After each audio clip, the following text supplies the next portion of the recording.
5খানা main ড্রাইভের মধ্যে থাকছে মদ্য। কারণ মদ খেলে কি হয়, ন্যাচারালি মদ খেলে কি হয়, মানুষের হাত পা কাঁপে, তার মধ্যে যে কথাগুলো বেরোনোর নয় সেগুলো বেরিয়ে যাচ্ছে, মানে বাক সংযম কেটে যাচ্ছে। কালী কি শেখাচ্ছে, কালী শেখাচ্ছে জিভ কামড়ে ধরে কথা না বলতে, নিজেকে কন্ট্রোল করতে। সেখানে বামাচারে মদ্য পান করেও, কারণ পান করেও সাধক যদি স্থির থাকতে পারে, সেটা কারো একটা মকারের অর্জন করা।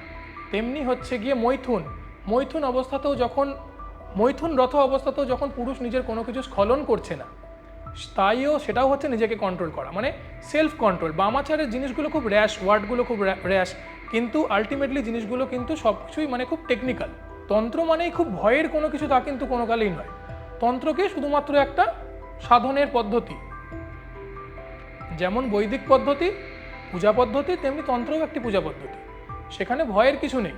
কিন্তু তুমি বামাচারে গেলে যেগুলো সংস্কারকদের কাছে খুব মানে ট্যাবু থাকে, সেই জিনিসগুলোকে বিসর্জন দিতে হয়, না হলে তো কালীকে পাওয়া যায় না।